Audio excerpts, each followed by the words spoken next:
Lorsque j'étais laïque, mes frères et mes sœurs, je remercie Dieu pour mes parents. Parce que mes parents m'ont permis d'inviter mes amis à la maison.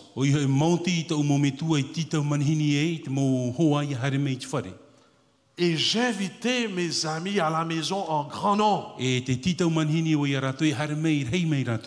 Vous savez pourquoi? Parce que quelqu'un devrait leur parler de Jésus. Amen.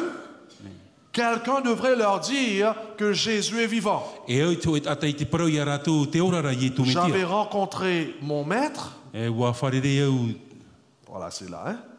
J'avais rencontré le maître, Jésus. Mais et c'était la chose la plus importante pour moi, la plus extraordinaire. Mais malheureusement, mes amis de l'école ne le connaissaient pas. Et je me sentais obligé de les inviter. Lui, je l'ai invité jusqu'au point qu'il a resté à la maison 2 ans. Et les deux, je les invitais every now and then. Bien sûr, aujourd'hui, c'est donné à Jésus celui-là. Hein? Mais qu'en est-il des autres? Mais c'était fatigant pour mes parents. Parce que tout le temps, ils venaient. Et mes parents devraient préparer la nourriture. Mais je remercie Dieu pour mes 2 parents sont extraordinaires. Quelquefois, maman dit, je suis fatigué. Et moi, j'ai essayé de les aider, mais finalement, c'était eux qui ont préparé tout le temps la nourriture. Qui n'était pas là hier soir? Dommage, je ne vais pas vous raconter, c'est trop tard. Hein? J'aurais dû être là. J'étais en train de raconter hier soir au sujet de celui-là. J'ai prié. Et finalement, cet homme-là, il s'est donné à Jésus cette année. Chaque fois lorsque je retourne aux Seychelles, je vais leur voir ces personnes. Et finalement, where is it? Did I put this? Non, pas encore.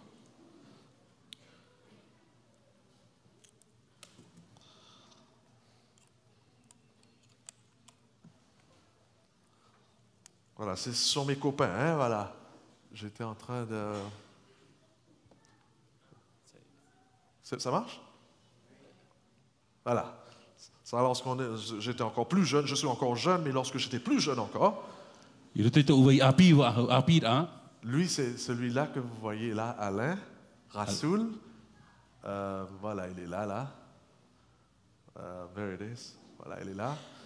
Et voilà, cette année, je suis allé aux Seychelles, et voilà... Il est là, on l'a invité à la maison. Venez m'écouter, bien sûr, prêcher l'évangile. Là, il est en train de pleurer. Je ne sais pas si vous voyez, là, il pleurait, là. Parce qu'on était en train de faire une étude dans la parole de Dieu. Ah, c'est sa copine, là. Et finalement, tous les deux vont se faire baptiser. Pour moi, c'était la plus grande chose. Hein? C'est formidable lorsqu'on prie et finalement Dieu exauce. Wow, c'est extraordinaire. Et j'étais en train de vous raconter, voilà, c'est un autre encore. La porte de ma maison était ouverte pour Joël aussi. C'était un pentecôtiste, il est rentré dans l'église adventiste, il s'est baptisé. On a chanté ensemble dans un groupe, mais puis il a quitté l'église. Dieu merci, lorsque je l'ai visité cette année, je suis allé le visiter et il a donné son cœur à Jésus. Mais voilà un autre encore. Lui aussi, lui, il restait à la maison plusieurs temps, lui. Steve. Et lui, il fait sa maîtrise dans la théologie maintenant. Encore une fois, la maison, notre maison était ouverte pour ces gens. On avait des petits groupes. Et laisse-moi vous dire, je ne savais pas ce que vous savez aujourd'hui. On n'avait pas tous ces études, tous ces trucs. Moi, je pense que ce qui est en train de tuer l'Église, c'est qu'on connaît trop. Et finalement, on est au cholestérol spirituel, on pouf comme ça. On s'installe, ça y est. Ce qu'on a besoin, ce n'est pas vraiment tous ces trucs. On a besoin de l'Esprit Saint. J'ai oublié de vous dire hier soir, lorsque je vous parlais. On s'est rencontrés après plusieurs années, on n'a pas chanté. Finalement, on est allé chanter. Vous savez quelle heure on était en train de chanter là? Quelle heure vous pensez là? Hein? 11h du soir? 1h du matin. Réveil aux Seychelles, il y a un réveil qui se passe énormément. Finalement, je suis allé prêcher 1h du matin là. Et j'allais prendre l'avion 6h du matin, hein, attention. Hein? Ouais. Je suis allé prêcher dans 3 églises et ça, c'était la dernière église. J'ai pris mon équipe là, on est allé chanter. Extraordinaire. Ça, formidable. Et voilà, lui, j'ai raconté, c'était un athée, lui. D'ailleurs, il est encore, les jeunes filles, il n'est pas encore marié. Hein? Viens me voir, hein? L'année prochaine aux Seychelles. Le président m'a dit qu'il va venir avec moi l'année prochaine. Attention, hein, il faut suivre votre président là, hein? L'année prochaine. Hein? Donc Arnold, c'était un athée, c'était un scientifique très intelligent. Il a fait sa maîtrise, pas maîtrise, doctorat en Oxford University. On a fait la science ensemble, mais finalement il m'a dépassé, il m'a quitté derrière. Il ne pouvait pas tenir. Ouais. Mais vous savez quoi? Vous voulez savoir comment il est devenu chrétien cet homme-là? C'est incroyable. Parce que moi, je n'étais pas tout le temps chrétien. Il est vrai que je suis 3e génération adventiste. J'avais une pensée impure, sale. J'étais méchant. J'étais charnel. Mais j'avais rencontré Jésus. Et Jésus lave, vous savez, Jésus vraiment lave le cœur. Et un jour, j'étais en train de marcher avec lui et je le voyais qui regardait une fille comme ça. Je l'ai attrapé, il regardait pour la tête jusqu'en bas. Vous savez ce que je suis en train de dire? Il est en train d'examiner. Oh, je profitais de cette occasion. Je dis, qu'est-ce que tu regardes? Il me dit, wow! Je dis, oh! Et finalement, je dis, Dieu merci, juste comme ça, parce que c'est un scientifique, lui, il croit dans Darwin. L'évolution. Je dis, Arnold,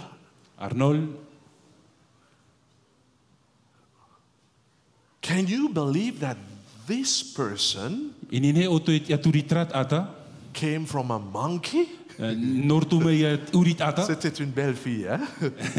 Can you believe that? Man, il était choqué. Wow. Parce que c'est ça ce qu'il croyait. Lui, hein? Et puis finalement, je vais plus loin, je dis, can you believe that this beautiful girl, she comes from nothing? Hein? Que ça vient pouf, comme ça. Oh, man, c'est joli. C'est comme ça? Pas possible! J'ai pas dit ça. J'ai dit, il est en train de réfléchir. Et puis, j'ai rien dit après ça. Non, d'ailleurs, j'ai dit un autre. Et puis, je voyais une autre voiture là-bas. Je dis, est-ce que tu peux croire que cette voiture est venue là, juste comme ça? C'est comme ça. Est-ce que ce n'est pas plus facile de croire qu'il y avait quelqu'un qui a fait cette voiture-là? Au lieu que de croire que c'est venu juste... C'est comme ça. Et je lui ai dit, écoute, moi je pense que tu as besoin beaucoup plus de foi afin de croire dans tes bêtises que moi de croire dans un Dieu qui a créé ces choses. Il faut beaucoup de foi pour croire qu'on vient de rien du tout. Que moi de croire que quelqu'un m'a créé. Comprenez là, hein? J'ai laissé ça sans réaliser, bombe, c'était un bombe atomique. Le lendemain, il me dit, j'aimerais connaître ton Dieu. Et qu'est-ce que j'ai fait d'après vous? Qu'est-ce que j'ai fait? Vous pensez que j'ai ouvert la Bible et j'ai commencé à étudier? Non, je dis, viens à la maison. Manger ensemble.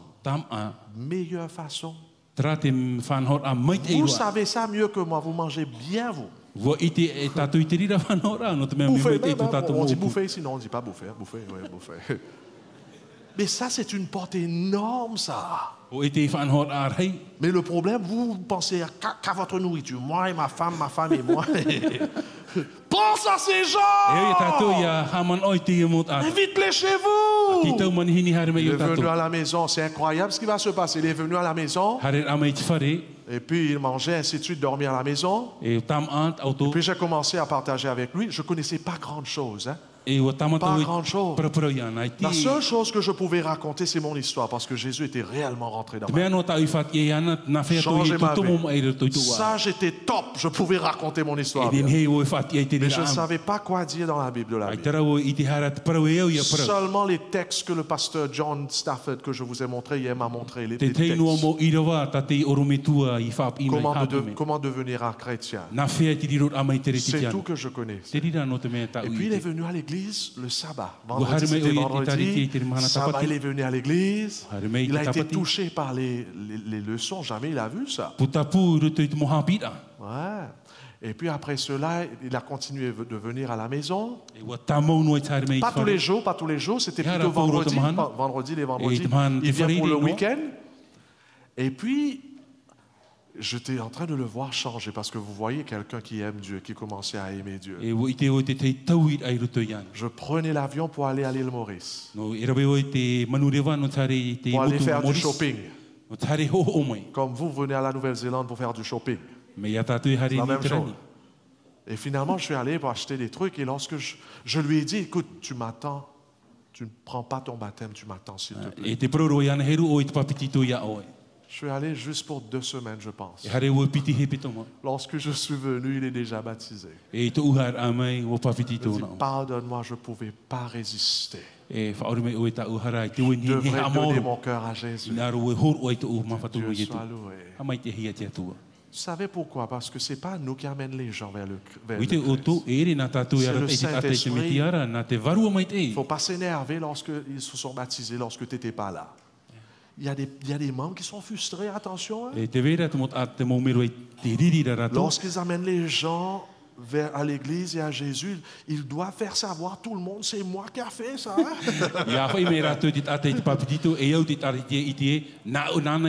Et si vous faites ça, vous êtes malade. Très malade. C'est le Saint-Esprit qui attire les gens. Gloire à Dieu, s'ils se sont donnés à Jésus. Ouais, mais finalement, vous savez quoi? C'est lui, Dieu va le servir finalement pour me montrer qu'est-ce que c'est que le christianisme. Qu'est-ce que c'est que l'adventiste, pardon. Je connaissais mon Jésus, mais je ne connaissais pas l'adventiste comme lui l'a connu. Les histoires sont extraordinaires, on n'a pas le temps. Hein? Peut-être on a le temps. Mais c'est extraordinaire. D'ailleurs, pour les jeunes, finalement, on est allé en Angleterre pour aller faire notre licence. En biologie. Et finalement, pas finalement, il y a trop beaucoup de finalement là. La veille de l'examen final, j'ai raconté à certaines personnes, je pense, mais laisse-moi raconter aux jeunes. Jeunes. Pour ceux qui étudient, combien qui est à l'école? Ils sont dans les classes. Levons les mains. Voilà, 1, 2, les jeunes dans les classes. Mais où sont les jeunes? Ok, il n'y a pas beaucoup. Donc je ne raconte pas. Hein? Ok, il y a plus encore. D'accord, il y a plus encore. Ok, good. Parce que quelquefois, vous avez peur de vos examens, vous ne venez pas à l'église à cause de tous vos examens. Hein,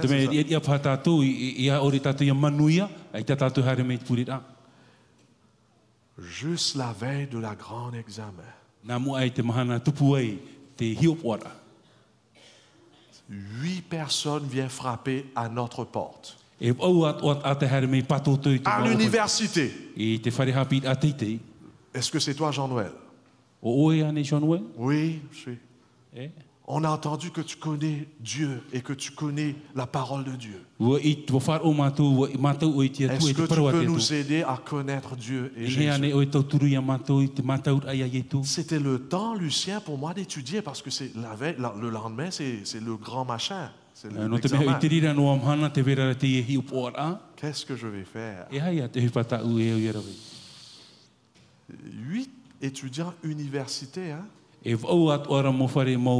vais vers Arnold, je dis Arnold, on a 8, comment on appelle votre maï-maï à attraper aujourd'hui. 8 gros maï-maï comme ça.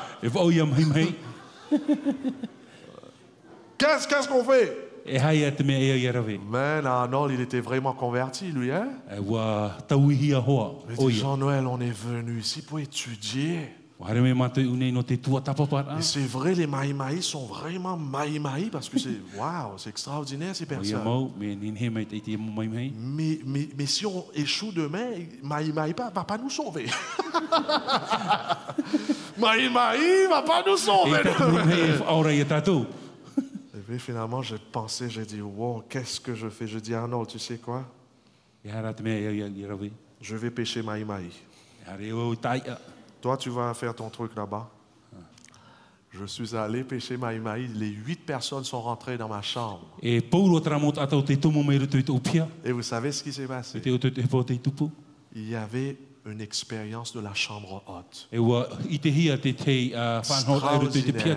Que je n'ai jamais vue dans ma vie. Premièrement, vous savez pourquoi je n'ai jamais vu? Premièrement, parce qu'on a commencé à 8 heures du soir. Et vous savez quelle heure on a terminé? 4 heures du matin. 4 heures du matin. Il ne faut pas faire ce que j'ai fait. Hein, parce que moi, j'étais en train de mettre la Bible en entier dans la tête. Là. Tout la Bible, il faut savoir tout ce même soir. Je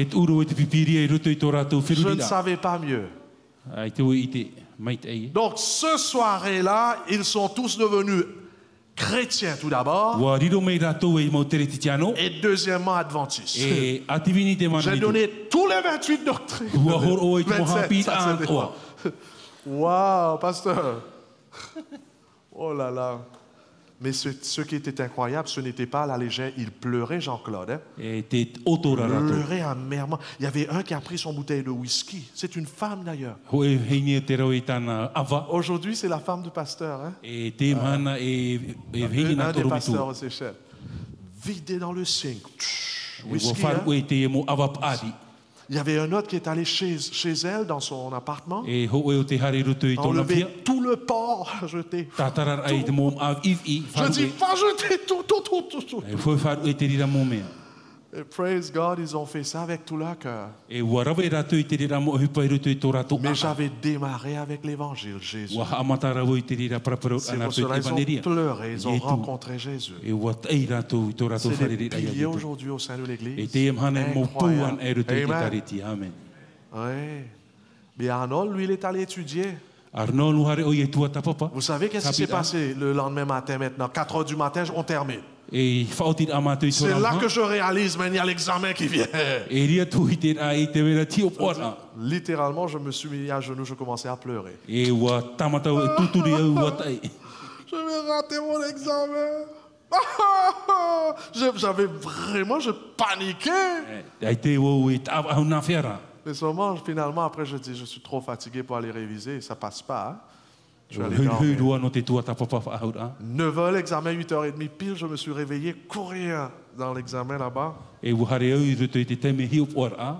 vous savez, lorsque le résultat est sorti, je ne comprends pas, hein, je ne comprends pas. Hein. Mais c'était distinctif, comme on dit. Amen. Yes. Pourquoi? Parce que j'étais tellement intelligent, c'est pas vrai? Pitié, Seigneur. Notre Dieu est bon. À cause de ces mahi-mahi, il dit, je t'exaucerai, je te sauverai. J'ai pris mes notes, je suis allé voir Arnold. Arnold, montre-moi tes trucs. Finalement, je regardais. Il me montrait, il était très fier, hein, parce que lui aussi avait des bons, ça. Je dis, regarde ça. Alors. Finalement, je l'ai battu par 1 point. Ça suffit pour moi. Je dis, ah non, lorsque Dieu te donne des maï-maï, laisse tout. Amen. Amen. Est-ce que vous comprenez ça? Est-ce qu'on réalise le prix d'une âme? Le prix de ces personnes que vous rencontrez au travail. Les prix de ces personnes au sein de votre famille. Est-ce que nous réalisons cela? On est tellement centré sur la terre, tellement occupé de toutes ces choses. Remplis nos réfrigérateurs avec la nourriture. Qui va payer l'électricité. Qui va mettre l'essence dans la voiture. D'aller acheter ce morceau de terrain. On est pris dans tous ces trucs. Et on oublie la valeur qui se trouve dans ces gens qui ont besoin de Jésus. On est en train de rigoler, mais en réalité, mes frères et mes sœurs, est-ce que nous constatons le prix d'une âme? Mais ça, on ne peut pas expliquer ça. C'est pas sur des livres, ça. On ne va pas apprendre ça dans les livres. Il faut qu'on s'ouvre à Dieu. Il faut qu'on se dépouille de nous-mêmes. Il faut que le Saint-Esprit nous possède. Et c'est là qu'on commence à voir ces personnes comme Dieu leur voit.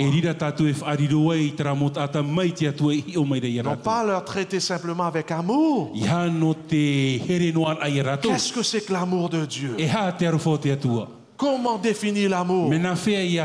Car Dieu a quoi? Tant aimé le monde qu'il a quoi? Donner. L'amour consiste à se donner. L'amour consiste à quitter votre royaume. D'aller chercher les âmes qui sont perdues. Ça l'amour. C'est pour cela le message de l'église d'Éphèse. C'est un message profond. Ce n'est pas seulement qu'il n'y avait pas d'amour entre les frères et les sœurs. Seulement ils ont perdu leur premier amour. Mais ils avaient perdu cet amour qu'ils avaient auparavant pour les âmes.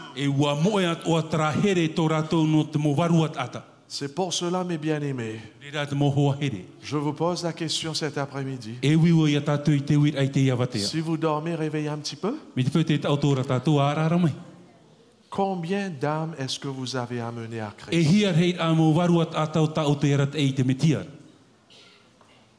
Peut-être vous dites, mais pasteur, je n'ai pas le don de prêcher.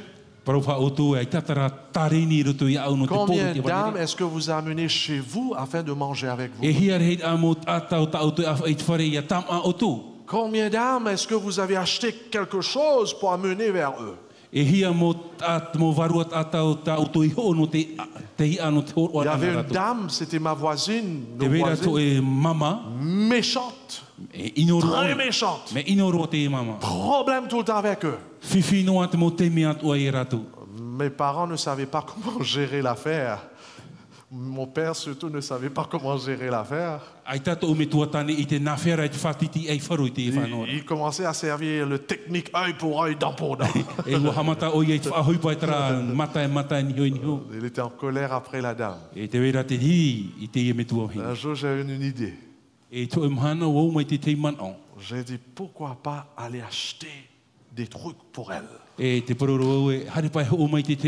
Chaque mois, finalement, lorsque j'avais mon salaire, je retirais un pourcentage, je suis allé faire shopping pour elle. Elle était choquée de sa vie. Elle était méchante vis-à-vis de ma famille ainsi que de moi. Son fils, son petit-fils venait tout le temps pour voler à la maison. Mais finalement, quelqu'un qui décide de faire shopping pour elle. Gratuitement. Je peux glorifier seulement Dieu. Parce que si c'est moi-même personnellement, je cherche un bâton et je la casse la tête. Elle mérite ça. Elle a fait des choses méchantes. Je vais pas vous dire. Elle mérite ça. Mais mon Dieu l'aime. Jésus l'aime.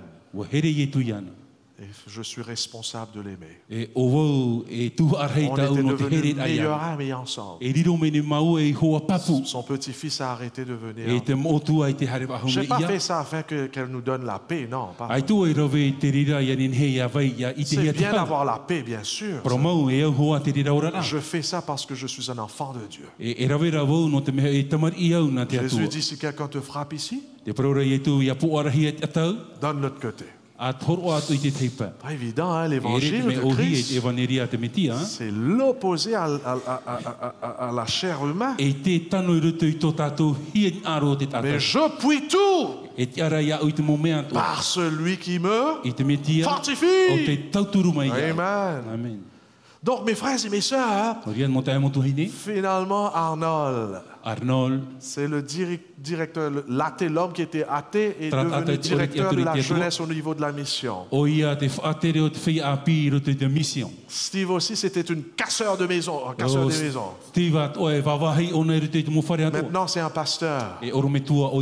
Premier ancien. Lui, on a fait pas mal de mauvaises choses ensemble. Ah, l'acteur, regarde ça, l'acteur. Ça, c'est moi, ça, avant. Vous voyez l'orgueil, là, hein? Acteur. Je ne connaissais pas Dieu. Pourtant, j'étais en train d'aider les jeunes dans la jeunesse. Si on ne connaît pas Dieu, qu'est-ce qu'on va faire dans la réunion de jeunesse?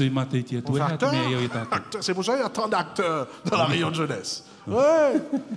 Regarde, là, lui aussi, il est en train de casser son poste là-bas. Mais lorsqu'on regarde ces choses, on dit, waouh, Dieu est extraordinaire. Qui va prendre soin de ces personnes comme ça? Quelle personne?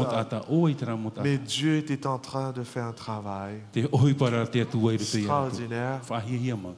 Ouais. Ah, je vous ai raconté celui-là. Eux n'ont pas eu la chance de venir à la maison. Parce que, comme je vous ai dit hier, ils habitaient sur une île. Et moi, je suis allé sur leur île pour aller leur chercher là où ils étaient. Dieu soit loué, je les ai rencontrés. Finalement, lui, il est venu à l'église à la fin. Ça, c'était l'année dernière, hein? Avec ses grands cheveux. 27 ans, il n'a pas coupé ses cheveux. Mais Dieu soit loué. Dieu ne regarde pas les cheveux. Hein? Lorsque tu es né de nouveau, là maintenant, là Dieu regarde tes cheveux. Ah oui. Ah, il faut faire attention. Lorsque tu ne connais pas Dieu, ces trucs-là, ça ne sert à rien. Même les vêtements, ils ne connaissent pas Dieu. Ah, mais lorsqu'on connaît Dieu, là maintenant, on vit comme un enfant de Dieu. Ça, c'est mon fardeau. Présentement, voilà, c'est mon fardeau là, ici. Je peux vous assurer, cette personne est venue à la maison, cette personne est venue à la maison, lui, il est venu adventiste. Amen. Lui, il est devenu président de la mission. C'est le collègue de pasteur, même si tu ne connais pas. Hein? C'est ton collègue, ça, mon frère. Ouais. Et lui, il est devenu adventiste. Pourtant, c'est à travers la maison. Hein? Lui aussi, il est venu, je l'ai invité à la maison. Il a été touché par les messages. Voilà, et finalement, il est devenu pasteur même avant que j'étais pasteur. C'est un grand catholique. Oui. Mon fardeau, c'est que toutes ces personnes puissent connaître Jésus.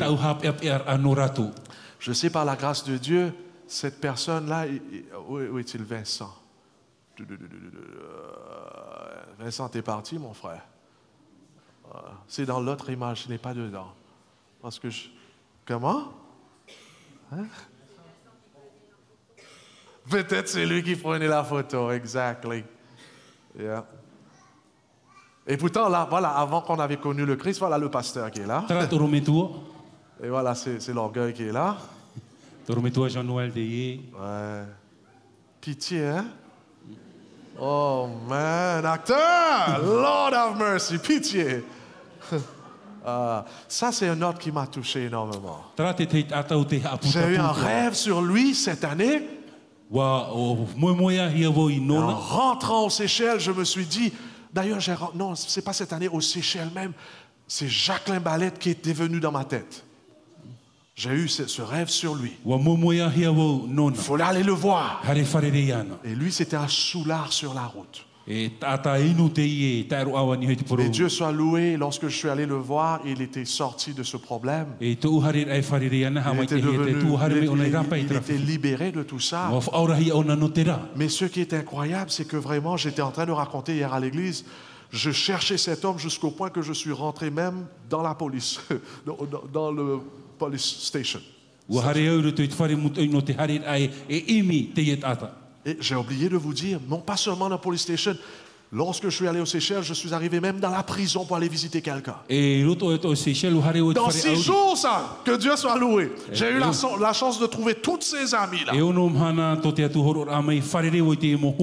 Jusqu'au point d'aller dans la prison. Et j'ai trouvé un de mes amis. J'étais content. Mes frères et mes sœurs, qu'en est-il de nous? Qu'est-ce que nous sommes en train de faire pour les âmes? J'espère que vous réalisez, je ne raconte pas ça pour me glorifier. Je suis un zéro. Je connais ça. D'ailleurs, tout ce que j'ai fait ne peut pas acheter mon salut. Je fais cela parce que je sais qui je suis en Christ. Et je sais comment c'est extraordinaire d'être en Christ.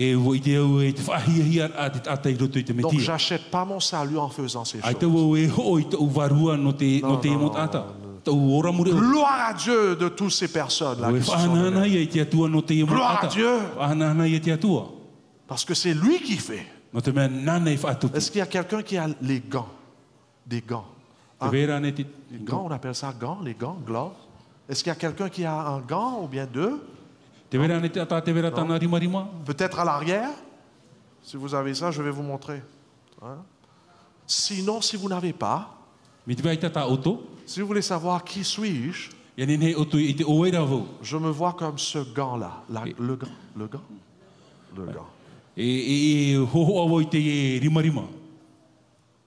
Si tu prends un gant, qu'est-ce qu'un gant peut faire d'elle-même?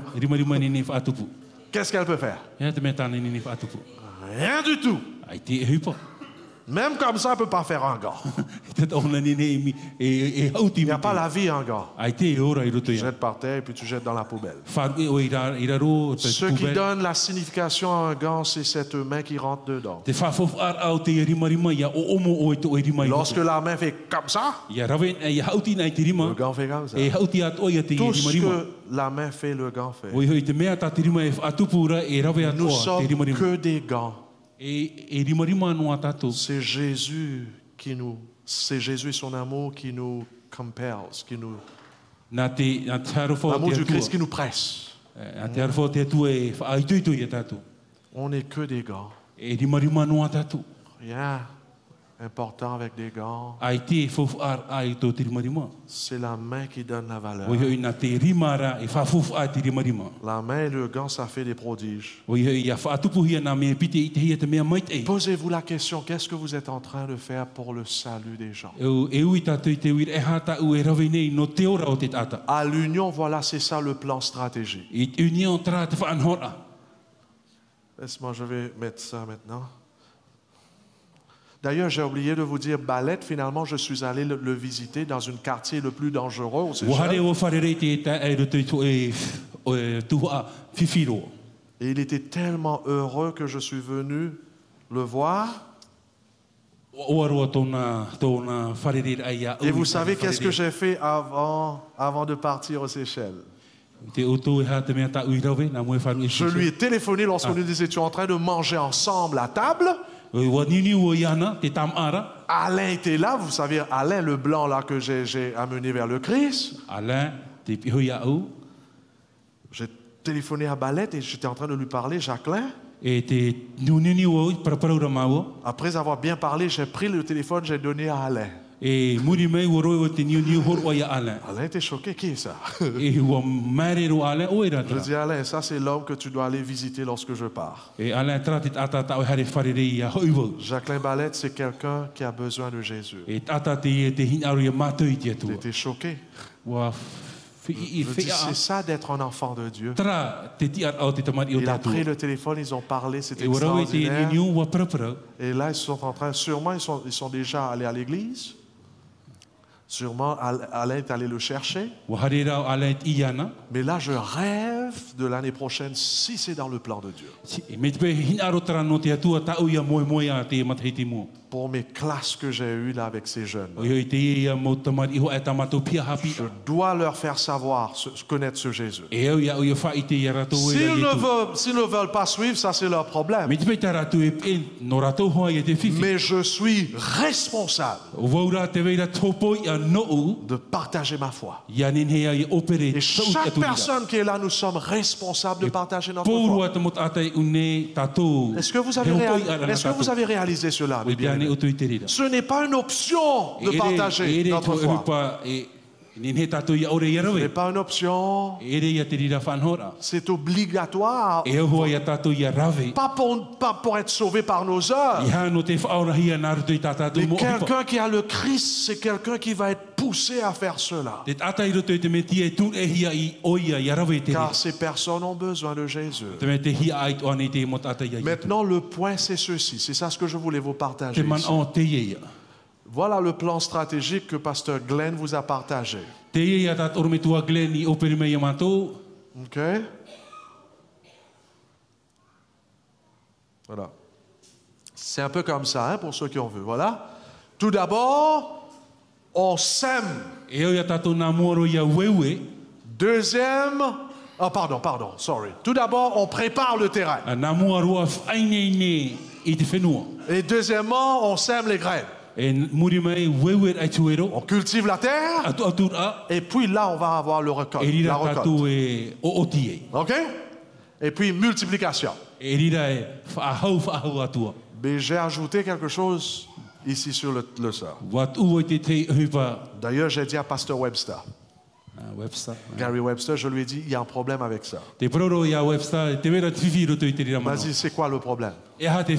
J'ai dit, il y a quelque chose que s'il n'y a pas dedans, on n'a jamais à voir aucune chose avec. C'est quoi? La pluie. S'il n'y a pas la pluie, ça c'est pourriture, ça. S'il n'y a pas le Saint-Esprit dans notre travail, il faut balancer ce plan stratégique dehors. On a besoin du Saint-Esprit pour sauver les âmes. Car il a envoyé ça tout de suite à Glenn là-bas. Et il a répondu, j'ai vu la lettre, il a dit, il va demander à son équipe d'ajouter. C'est pas d'ajouter ça. C'est la base de tout ça. C'est l'acte du Saint-Esprit. Le point c'est ceci. Mon frère Maladé. Que Dieu te bénisse. Rappelle-moi ton prénom. Élisée. Un homme qu'on a prié beaucoup. Et voilà. Que Dieu soit loué. Un miracle s'est produit cette année ou l'année dernière? L'année dernière. Hein? L'année dernière, il voulait me voir. Et finalement, je suis allé pour un meeting dans un hôtel à Rotorua. 3 heures de Auckland. 3 heures de Auckland. Et d'après vous, quel était l'hôtel? C'était l'hôtel où ils étaient dedans. J'étais en train de manger avec les gens. Je voyais, pasteur! On a passé un moment extraordinaire dans la prière. Que Dieu soit loué. Hein? Il y a beaucoup des Élysiens encore là-bas qui ont quitté l'Église. Et c'est pour cela que l'Église est responsable pour ces personnes. Dans notre plan stratégique, Jimmy. D'ailleurs, je dois me confesser un péché là. Jimmy m'a dit, pasteur, j'étais là hier soir. Amen. J'avais dit ce matin que Jimmy, tu m'as manqué, tu n'étais pas là. Il était là. Ouais, il était là. Mais vous savez, dans notre plan stratégique, voilà, c'est ça le plan. Très souvent, ne rate pas ce que je vais dire. Très souvent, dans les îles, on est costaud ici, nous. Vous savez qu'est-ce que c'est que ça? La récolte. C'est les campagnes d'évangélisation. On aime faire beaucoup de campagnes, nous. Et pourtant, on a sauté ces étapes. On aime aller prêcher. Mais on ne veut pas se préparer pour la pluie. On ne veut pas se préparer pour la pluie. Des réunions de réveil, on est faible là-dessus. Et pourtant, c'est ça notre plus grand besoin. Deuxièmement, on ne veut pas préparer le terrain. Là-bas. Comment préparer ce terrain afin que lorsqu'on prêche, ils vont venir pour nous écouter? Comment, Lucien? Comment est-ce que préparer le terrain, là-bas, ces gens-là, afin que lorsqu'on les invite, ils viennent et puis pour écouter et puis pour suivre? Prier, voilà, il faut prier pour ces gens. Il faut se faire des amis. Il faut les inviter où? À la maison, manger. C'est le mystère de Jésus. Le ministère de Jésus, exact. C'est dans mon, ici, là, mais c'est en anglais. Hein, la méthode du Christ. Il aime bien manger. Hein, Jésus aime bien manger, attention. Hein. Ah, il a un point sur moi là. Hein. Ouais. Jésus aime bien manger, mais maîtrise quand même. Ouais. Donc, c'est vrai, mes frères et mes sœurs, Jésus très souvent se trouvait où avec les disciples? Manger ensemble. Hein? Noce de Cana, il était là. C'était pas pour boire vraiment, il est allé, mais pour faire du miracle. Hein? C'est pour cela ce qu'on est en train d'enseigner nos membres au niveau de l'union. On est en train de dire aux membres, au lieu de juste aller apporter la parole, focalisez surtout sur ces trois. Faites des amis. Et vous avez les capacités de faire cela. La nourriture. Même si vous n'invitez pas, vous pouvez même acheter quelque chose, juste amener cela vers la personne. Collègue de travail. Hein? Beaucoup de choses. D'ailleurs, j'ai préparé quelque chose de la part de l'Union. Combien qui a fait ça chez eux? Open Home. Open Home, vous connaissez c'est quoi Open Home? Il y a ceux qui me regardent comme ça. Quoi ça? Open Home, c'est simplement d'inviter quelqu'un chez vous. Open Home, pas pour prêcher la parole. Juste pour manger un repas. Très simple. J'ai envoyé dans tout partout et j'en suis sûr la mission a fait son travail. Mais combien d'entre nous qui a ouvert sa porte? On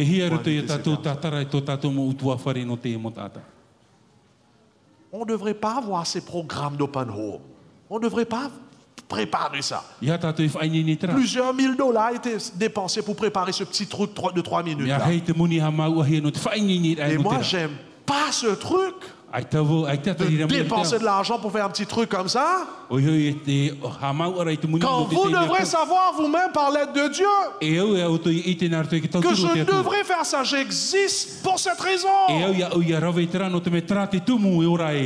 Donc on veut mettre l'emphase sur ces trois-là. Connecter avec les gens. Notre prière, c'est que chaque église ici dans la Polynésie française devienne un centre d'influence.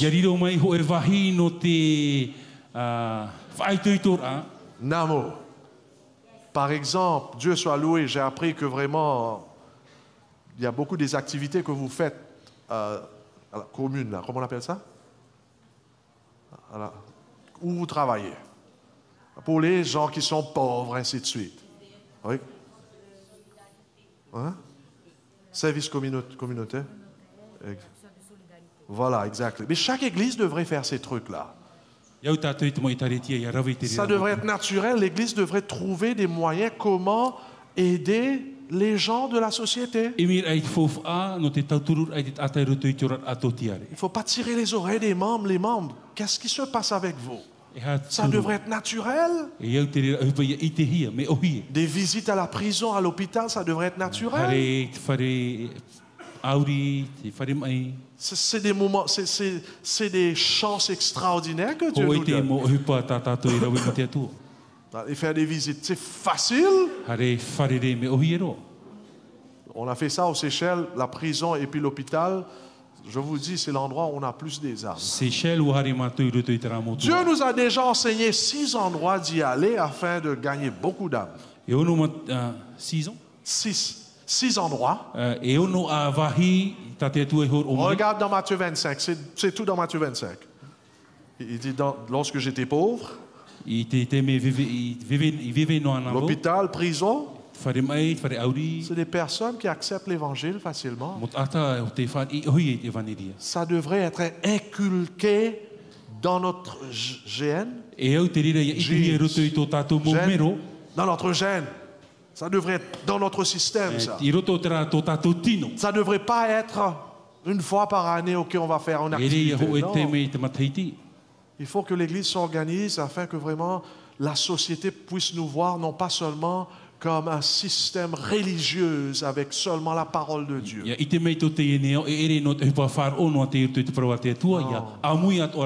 Pour que ces gens voient que vraiment nous les aimons comme Jésus les aime. Yeah?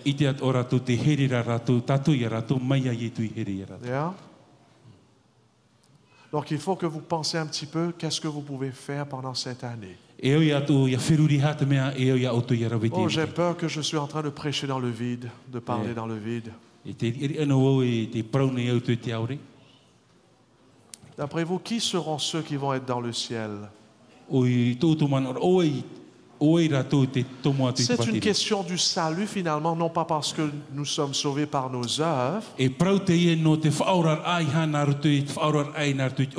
mais nos œuvres vont décrire notre foi. Quelqu'un qui ne fait pas ces choses, sauver les âmes, c'est quelqu'un qui est vide. Tu peux lire ta Bible matin jusqu'au soir. Mais si tu n'es pas poussé pour sauver les âmes, tu as un gros problème. Gros problème. Présentement, je termine avec cela avant qu'on entame la deuxième partie. Présentement, il y a quelque chose d'extraordinaire qui se passe dans ma famille. Parce que Chantal a eu l'idée que vraiment, c'est là que les enfants devraient aller faire porte à porte. Si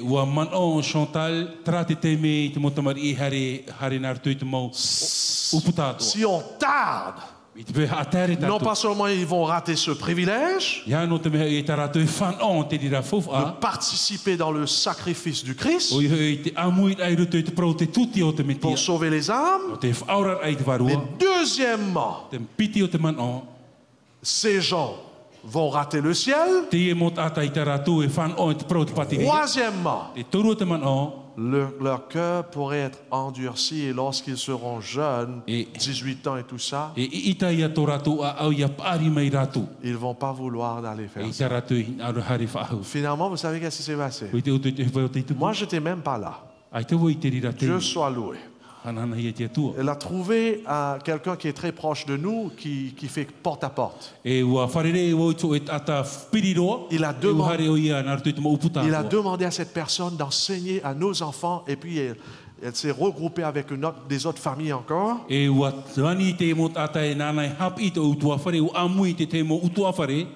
Afin d'enseigner nos enfants comment faire porte à porte. D'ailleurs, j'avais déjà l'idée pour leur enseigner comment donner des études bibliques. J'ai commencé déjà, on est à 3e leçon présentement. Comment donner des études bibliques? Mais Chantal m'a dépassé. Est-ce que vous écoutez là? Ne rate pas là. Akatoto. Ah oui, je te révèle là, mon frère. Parce que ton fils est presque prêt. Hein? Finalement, lorsque je reviens à la maison, j'étais en Afrique lorsque je suis retourné. Les enfants sont venus sauter dans mes bras. Papa, on est allé frapper la porte des gens. Je dis, quoi? Vous ne m'avez pas attendu? Papa, on n'a pas le temps de t'attendre. C'est incroyable comment ils sont, comment on dit ça? Excited to knock at the door and to talk to people about God. Vous savez, j'étais touché la semaine dernière. Je voyais Joshua qui pleurait. Je ne savais pas, je dis, qu'est-ce qui se passe? Vous savez pourquoi il pleurait? Papa, nous n'allons pas faire la porte à porte. On ne pouvait pas faire parce que j'avais des autres réunions et puis pleurer parce qu'il ne pouvait pas aller frapper la porte des gens. J'ai pleuré lorsque j'ai vu ça. Je dis, Seigneur, fais que ça soit ta volonté, non pas seulement pour ces quelques jours. Qu'ils grandissent avec ça. Là, c'est laquelle qui a pleuré là, avant que je prenne l'avion. Et laquelle a pleuré. Moi, je pensais qu'il pleurait parce que la fièvre était forte. Il pleurait, ainsi de suite. Papa, je ne pourrais pas aller faire la porte à porte. C'est ça qui vient. Je dis, non, mais il y a un temps pour toi, il faut que tu te reposes. Donc, lorsque je suis rentré, ils m'ont dit, là, viens avec nous, c'est nous qui va faire, toi tu regardes. Et c'est incroyable de les voir. Extraordinaire. Il y avait un moment, on a frappé la porte, il y avait un blanc qui était méchant contre nous. C'était la semaine dernière, sabbat dernier, ça, lorsque j'étais là-bas. Waouh! Il nous a lavé depuis la tête jusqu'aux pieds. Bang, bang, bang, bang. Et lui, le pauvre, jamais, il pensait que tout le temps ça allait être en rose. Tu sais, être en rose, là.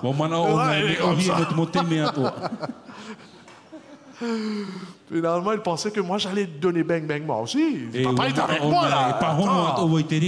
Finalement, papa a ramassé aussi son cou. Papa, qu'est-ce que je peux faire?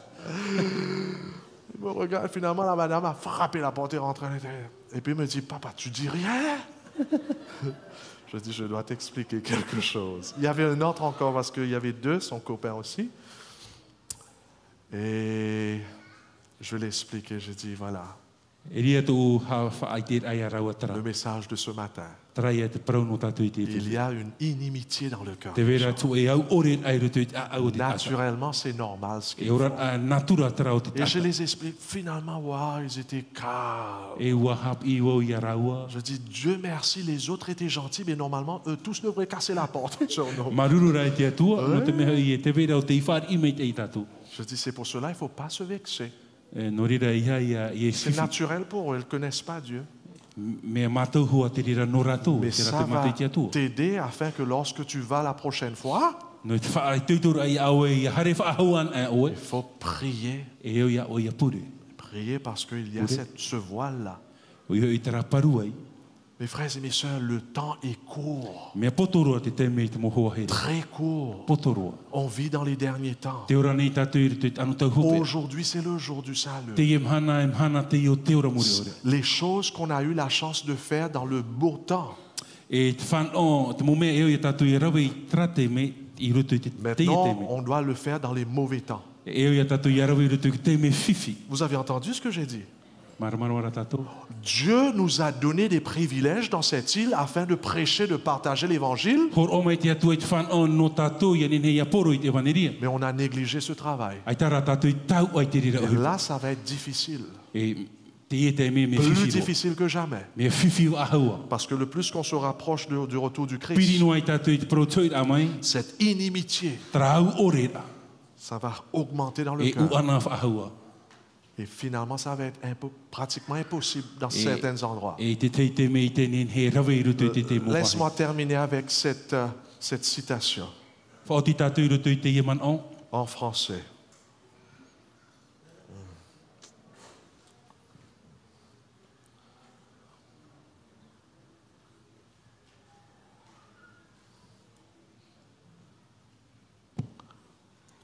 Voilà. Dans le ministère de la guérison. Ministère de la guérison. Non, pardon. Dans témoignage pour l'Église. On voit cela. Témoignage pour l'Église. Yeah. Ah, tu parles en français, ouais. Le peuple de Dieu devrait se réveiller. Il faut profiter des occasions de répandre la vérité, car elles ne dureront pas longtemps. J'ai vu la détresse, l'angoisse et la famine dans le pays. Satan cherche à tenir le peuple de Dieu dans l'inaction. Je vais vous demander de se mettre debout, tout le monde. Donc ceux qui dorment, réveillez-vous. On reprend. Donc je vais lire jusqu'à ce qu'on est arrivé. Hein? Le peuple de Dieu devrait se réveiller. Il faut profiter des occasions de répandre la vérité, car elles ne dureront pas longtemps. J'ai vu la détresse, l'angoisse, la famine dans le pays. Satan cherche à tenir le peuple de Dieu dans l'inaction, à l'empêcher de répandre la vérité, afin qu'il ne soit pesé et trouvé quoi? Vous avez compris cela? Vous avez compris cela? Qu'est-ce qui se passe à ceux qui ne partagent pas la vérité? Nous allons nous trouver trop légers dans la balance de Dieu. On va perdre le ciel en notre monde. Le peuple de Dieu doit prendre garde aux signes des temps. Les signes de la venue du Christ sont trop clairs pour être mis en doute. Vous êtes d'accord? Je vais traiter cela à Aroé mercredi. Les signes des temps.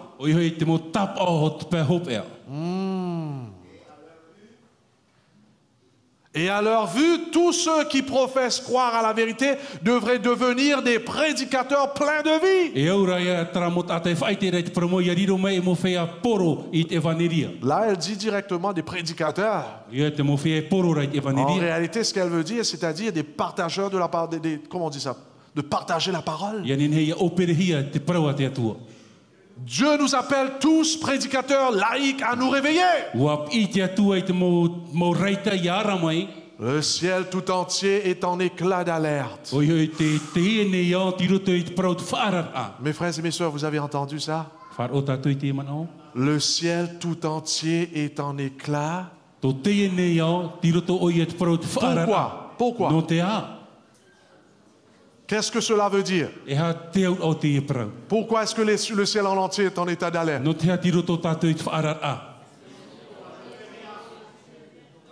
Pourquoi?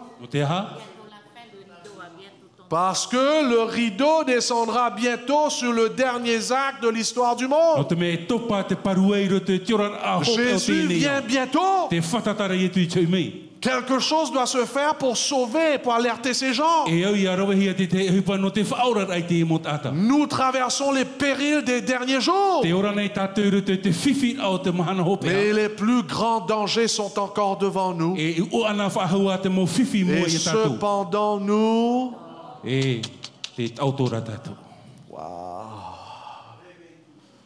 Ce manque d'activité et de zèle pour la cause de Dieu est effrayant. Effrayant. Wow. Cette stupeur mortelle vient de qui? Il garde sous son contrôle les esprits des observateurs du sabbat non consacrés. Mes frères et mes sœurs, qu'est-ce que nous allons faire face au retour de Jésus? Est-ce que vous sentez cette stupeur, comme on dit là? Est-ce que vous sentez cette stupeur mortelle?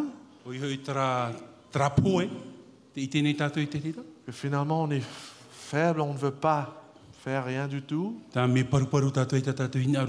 pense que c'est seulement le pasteur qui doit faire tout. On a besoin de la pluie.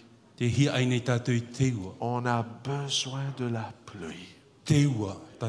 Seulement la pluie du Saint-Esprit qui peut réveiller notre conscience. On va passer un moment maintenant pour prier pour la pluie. Priez pour... Je vous demande de se joindre dans les groupes de cercles de famille maintenant. Humilions-nous dans la prière. Confessons à Dieu pour ce stupeur mortel qui nous a envahis. Confessons, mes frères et mes sœurs. C'est mal ce que nous avons fait. C'est méchant de garder l'évangile à nous, tandis que ces gens attendent impatiemment. Que le Saint-Esprit nous révèle la gravité de nos péchés. Prenons la famille et prions, hurlons, humilions-nous, demandons pardon à Dieu. Demandons à Dieu son Esprit Saint tout d'abord. Pas de nous empower. Pas pour ça, tout d'abord. Afin qu'on y va, non. Demandons le Saint-Esprit afin de nous convaincre. À quel point qu'on est tombé. On a perdu cette première amour, ce premier amour pour sauver les âmes. Demandons à Dieu de nous convaincre, de nous troubler aujourd'hui, demain, prions pendant cette semaine. Demandons, Dieu va le faire. Et ne soyez pas choqués si vous voyez que vous êtes en train de hurler parce que vous avez négligé le salut de votre père ou grand-père. Des âmes sont déjà dans la famille mais qui ne sont pas sauvées. Et nous on est en train de se soucier pour des petits trucs dans l'église. Au lieu de se soucier pour ces âmes. Il y a cette bande qui nous a bloqués. Exact. La bande nous a bloqués. Il faut demander à Jésus d'enlever ces bandes. Afin qu'on voit notre cœur comme Dieu le voit. Afin qu'on voit ces personnes et leurs besoins de Dieu comme Dieu le voit. Demandons la pluie du Saint-Esprit. Afin de nous troubler, de nous réveiller. Et de nous donner cette puissance afin d'y aller pour aller sauver ces âmes. C'est le moment ou jamais. Parce que elle a dit là, ça va être vraiment compliqué là. Il faut maintenant, on fait tout ce qu'on peut. Je lance ce défi, mes chers membres de l'Église, mettre sur votre agenda de la semaine un temps pour aller visiter les gens, un temps pour les inviter à manger chez vous. N'écoute pas seulement, fais quelque chose. Engagez-vous dans le travail de Dieu. Et que le Saint-Esprit vous trouble. C'est le meilleur trouble. Parce que le Saint-Esprit nous trouble. Oublions les petits trucs temporaires. Ce monde va bientôt arriver à sa fin. C'est le moment de se réveiller. Demandons à Dieu dans vos prières. Cible, Seigneur, aide-moi à cibler ces personnes. Que je dois faire quelque chose. Lorsque j'avais donné mon cœur à Jésus, je ne savais pas comment faire. Mais j'ai hurlé à Dieu. Criez, Seigneur, montre-moi. L'Église n'était pas prête à cette époque. C'était sur la loi et la loi. Et moi, je n'ai pas attendu l'Église. Parce que Dieu peut le faire. Dieu peut nous montrer. Et finalement, Dieu soit loué, étant que laïque, l'Église m'a suivi en voyant ce qui se passait. Et ensemble avec l'Église, on a fait les choses. Vous avez remarqué ça, j'ai dit là? Je n'ai pas dit j'ai fait mon truc. Hein? Non. Dieu merci, il m'avait montré déjà que l'Église, le corps du Christ, c'est primordial. Hein? Donc ensemble avec l'Église, Dieu a fait des prodiges. Prions, cherchons quelqu'un et passons un temps dans la prière.